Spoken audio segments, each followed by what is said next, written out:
Question में लिखा है जांच कीजिए कि क्या किसी प्राकृतिक संख्या n के लिए संख्या 6 की पावर n अंक 0 पर समाप्त होगा। तो समाप्त हो सकती है ऐसा आपको चेक करना है कि जो n की पावर 6 की पावर n है वो 0 पे समाप्त होगी कि नहीं। तो हम लोग यहाँ पे चेक करेंगे कि होगी या नहीं। आइए चेक करते हैं कि कैसे इसको देखते हैं। तो सबसे पहले ये होता है, एक मैथमेटिक्स का रूल होता है कि किसी भी संख्या के गुणनखंड अगर जिसमें शामिल होते हैं 2 और 5, अगर 2 और 5 उस संख्या के गुणनखंड में शामिल हैं तो उनका जो अंक होगा अंतिम वो जो है 0 से समाप्त होगा। तो इसी तरह हम लोग को चेक करना है कि 6 की पावर n में क्या वो नंबर आ रहे हैं दोनों। अगर आएंगे तो समाप्त होंगे, अगर नहीं आएंगे तो हम कह देंगे कि यह समाप्त नहीं होगी अर्थात यह 0 के लिए संभव नहीं है। तो आइए चेक करते हैं गुणनखंड करके 6 की पावर n का। तो सबसे पहले यही लिख देते हैं,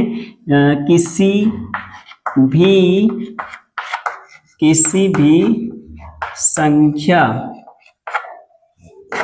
का अंतिम अंक 0 पर समाप्त हो,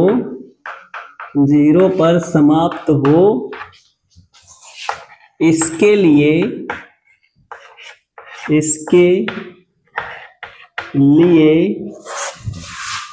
उसके अभाज्य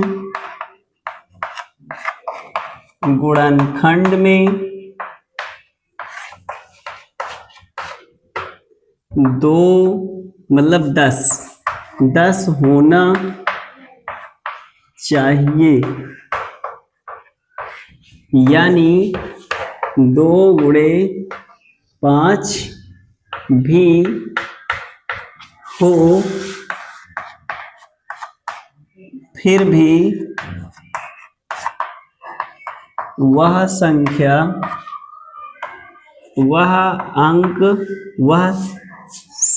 का अंक फिर भी वह संख्या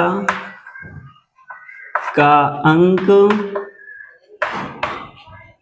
0 पर समाप्त होगा। तो ये चीजें हमने सबसे पहले लिख दिया। तो अगर आप इतना हम लोगों ने देखा कि कोई भी अगर संख्या होगी और उसके गुणनखंड में यदि 2 गुणे 5 या 10 आता है तो वह उसका जो गुणनखंड का जो नंबर होगी या जो संख्या होगी वो 0 पर समाप्त हो जाएगी। तो इसी तरह से हमारे पास एक क्वेश्चन में दिया है कि 6 की पावर n अंक 0 पर समाप्त होगी। तो आइए नीचे देखते गुणनखंड करके 6 की पावर n। तो 6 की पावर n बराबर 2 गुणे 3 कर सकते हैं, 6 को 2 गुणे 3 लिख सकते हैं और इसके पावर में n लिख देंगे। इसी तरह से हम इसको अलग अलग कर देंगे, एक बार इसके पावर में n गुणे एक बार इसके पावर में n। हम यहाँ पे देख रहे हैं कि 2 तो आ रहा है, देखिए यहाँ पे 2 आ रहा है लेकिन यहाँ पे 3 आ रहा है और 5 नहीं है, यानी कि 6 की पावर n के गुणनखंड में 5 नहीं है और जब 5 नहीं होगा तो यह संख्या 0 पे समाप्त नहीं होगी। तो इसीलिए लिख देंगे यहाँ पे 6 की पावर n के गुणनखंड में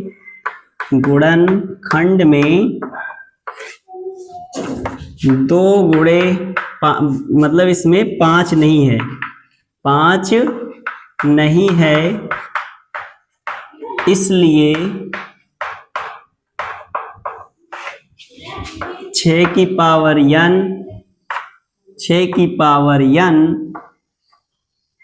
अंक 0 पर समाप्त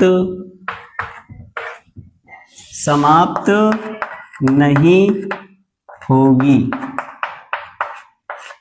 तो देखिए विद्यार्थियों की कितने आसानी से हमने इसको सॉल्व कर दिया। तो इस तरह से आप लोग भी सॉल्व कर सकते हैं। 60 स्क्रीन ले लें और अगले क्वेश्चन की ओर हम लोग चलते हैं। क्वेश्चन नंबर हम लोग पढ़ेंगे कौन सा, जो कि बोर्ड पे नोट है, क्वेश्चन नंबर 6। व्याख्या कीजिए कि 7 11 इंटू 13 प्लस 13 और 7 into 6 into 5 into 4 into 3 into 2 into 1 plus 5 को ये कि एक भाज्य संख्याएं हैं कि नहीं है, तो कैसे होंगी इसको चेक करेंगे। तो आपको लग रहा होगा कि ये तो बहुत कठिन है, ये कैसे होगा, आज तक तो हमने ऐसा क्वेश्चन देखा ही नहीं था। तो अब आपको दिखाएंगे कि ये कैसे सॉल्व होगा और बहुत ही आसान तरीके से। आइए देखते हैं। तो देखिए यहाँ पे जैसे हमने इसको नोट कर लिया, सब नंबर को नोट कर लिए, पहले वाले नंबर को। फिर इसके बाद यहाँ पे 13 और 13 मैच करता था, इसलिए दोनों में से कॉमन ले लेंगे 13। अब यहाँ पे 7 11 और यहाँ पे ये 13 ले लिए, 13 नहीं बचा, 7 11 इस साइड बचा और यहाँ पे 13 ले लिए, तो 13 ले लिए तो गुणे में 1 था तो 1 यहाँ पे लिख लेंगे। तो इस तरह से हमने इसको लिख लिया। अंदर जितना बचा उसको सॉल्व करेंगे, इन दोनों गुणा करेंगे तो 11 7 77 आ गया प्लस 1। इसके बाद इनको इसमें मल्टीप्लाई नहीं, इसको ऐड कर देंगे तो हो गए 77 प्लस 1 बराबर कितना आ जाएगा 78। अब 78 और 13 इन दोनों को गुणा कर देंगे तो ये इक्वेशन 1 बना लेंगे, यानी समीकरण 1 मान लेंगे। इसी के साइड में आप लोग इसको भी सॉल्व करें इसी तरह से। तो 7 गुणे 6 गुणे 5 गुणे 4 गुणे 3 गुणे 2 गुणे 1 प्लस 5, ये हमने इसको नोट कर लिया। और नोट करने के बाद इसको सॉल्व करेंगे बहुत ही सिंपल तरीके से। देखिए यहाँ पे इतना सारा नंबर एक ही है यहाँ तक, और फिर ये प्लस का 5 है। तो जब प्लस का 5 है तो इन दोनों में 5 कहीं मिलता होगा, तो देखो यहाँ पे 5 है और यहाँ पे 5 है, दोनों को ले लेंगे, बाकी और कुछ भी तो मिलता ही नहीं है, मैच ही नहीं करता। तो इसीलिए केवल 5 ही लेकर के हम लोग सॉल्व कर देंगे और फिर नीचे लिख देंगे कि ये संख्याएं भाज्य हैं कि नहीं भाज्य हैं, भी बताएंगे भाई कि कैसे भाज्य हैं। तो देखें जरा सा, इसको हम लोग 5 कॉमन ले लेंगे। तो 5 कॉमन लीजिए, अंदर क्या बचा, यहाँ 7 बचा, 6 बचा, गुणे 4 बचा, यहाँ पे 3 है, यहाँ पे 2 है, यहाँ पे 1 है, और फिर इसके बाद ये प्लस है, यहाँ पे 1 बचा। क्यों? क्योंकि यहाँ गुणे में 1 था और 5 ले लिए तो 1 बच गया, तो इसीलिए इसको यहाँ पे नोट करना पड़ेगा प्लस में 1। अब देखिए जरा यहाँ पे, अब अंदर जो गुणा है इसको सबको कर लीजिए गुणा। तो 7 छंग 42 12 हो जाएगा, 3 चौक 12, 3 एकन्नम 3 और प्लस 1 5 गुणे 12 को इसमें कर दीजिए, 12 दूनी 24 की 4, 12 चौक 48, 48 2 50 हो जाएगा, गुणे 2 प्लस 1। अब देखिए 5 गुणे, इसको इसमें गुणा कर दो तो 4 दूनी 8 और फिर 0, फिर ये 5 दूनी 10 हो गया, प्लस 1 आ गया। अब इसको जोड़ लीजिए दोनों को तो 1009 हो जाएगा। अब 5 गुणे 1009 हो जाएगा, इसको इक्वेशन सेकंड बना देंगे। तो इस तरह से जो ये सवाल है इसको सॉल्व कर लेंगे और सॉल्व करने के बाद ये यहाँ पे नोट कर लेंगे। अब देखिए जरा इन दोनों को, समीकरण 1 को समीकरण 2 को, दोनों को ध्यान से देखें। इसमें 2 गुणनखंड हैं और इसमें और भी निकल आएगा, इसका मतलब इसका जो गुणनखंड है वो 1 से ज्यादा है। तो 1 से जब ज्यादा होता है तो वो भाज्य संख्याएं होती हैं। इसमें देखिए यहाँ पे 1 तो 2 है, ये दिख रहा है, इसमें भी और ज्यादा निकल आएंगे तो इसके भी भाज्य संख्याएं हैं। तो मतलब दोनों संख्याएं भाज्य संख्याएं हैं, इसलिए हम इसे लिख सकते हैं कि समीकरण 1 और 2 के हल को, व्याख्या को देखने पर हम कह सकते हैं कि दोनों संख्याएं भाज्य संख्याएं हैं। और व्याख्या कह रहा था इसलिए हम लोग व्याख्या भी कर दिए। तो अब नीचे लिख देंगे यहाँ पर कि अतः समीकरण 1 व 2 से दी गई संख्याएं भाज्य हैं, दी गई संख्याएं भाज्य हैं। इस तरह से हम लोगों ने इसको पूरा कर लिया और उम्मीद होगी कि आपको भी समझ आया होगा। तो इसको आप शॉर्ट स्क्रीन ले सकते हैं और शॉर्ट स्क्रीन लेने के बाद इसको आप थोड़ा सा पढ़ें, देखें, जानें और नहीं समझ में आता है तो कमेंट बॉक्स में जरूर भी लिखें।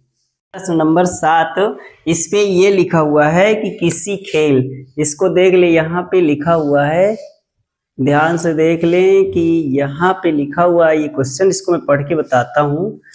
तो यहाँ पे लिखा है किसी खेल के मैदान के चारों ओर एक वृत्ताकार पथ है। तो कोई खेल का एक मैदान है, उसके चारों ओर एक वृत्ताकार पथ है, मतलब ऐसे घूमने के लिए कोई एक पथ बनाया गया है। इस मैदान का एक चक्कर लगाने में सोनिया को 18 मिनट लगते हैं। मान लिया जाए कि ये सोनिया यहाँ से घूमना प्रारंभ करती है और ये घूमते हुए एक चक्कर यहाँ तक आने में 18 मिनट लगाती है। ये सोनिया है, इसको 18 मिनट लगते हैं एक चक्कर लगाने में। और फिर उसके जबकि इसी मैदान का एक चक्कर लगाने में रवि को 12 मिनट लगते हैं, यानी जो रवि है उसको 12 मिनट लगता है इसी को लगाने में। तो रवि को 12 मिनट इसको पूरा चक्कर लगाने में समय लगता है।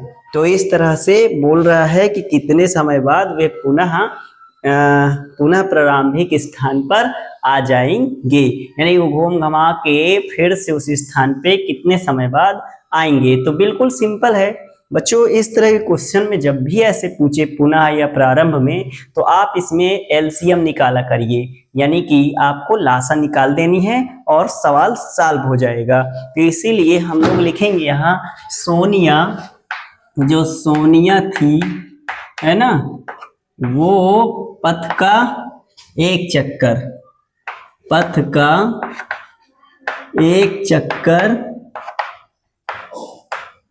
पथ का एक चक्कर 18 मिनट में चक्कर काट लेती है। और इसी तरह से रवि पथ का एक चक्कर केवल 12 मिनट में ही वो इस चक्कर को पूरा कर लेता है। ऐसे हम लोगों ने लिख लिया। अब लिखने के बाद इसको सॉल्व करना है। तो हमने बताया एलसीएम निकालना है, नहीं दोनों नंबर का एलसीएम ले लीजिए, तुरंत आपको आंसर मिल जाएगा। आइए गुणनखंड विधि से हम लोग एलसीएम निकालेंगे। तो यहाँ लिख देंगे अब 18 और 12 का एलसीएम लेने पर तो 18 और इन दोनों का एलसीएम ले लेंगे। 18 बराबर यहाँ पे कितना आएगा, 2 गुणे 3 गुणे 3, 18 हो गया। फिर इसी तरह 12 को तो 2 गुणे 2 गुणे 3 हो जाएगा, ये 12 हो गया।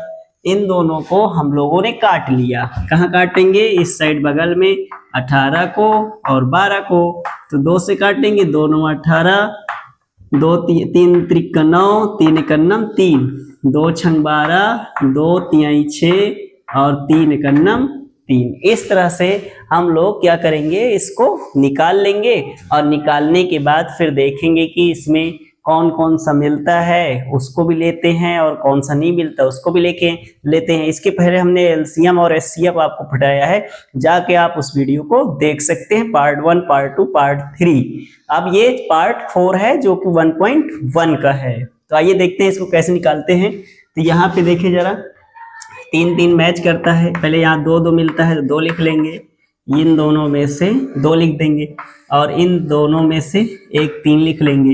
ये दोनों नहीं मिलता, इसको भी लिख लेंगे। अब इन दोनों को मल्टीप्लाई तो 6 आया, इन दोनों को मल्टीप्लाई 6 आया, इन दोनों को मल्टीप्लाई 36, यानी कि वो लोग 36 मिनट में इसको जो है चक्कर लगा लेंगे।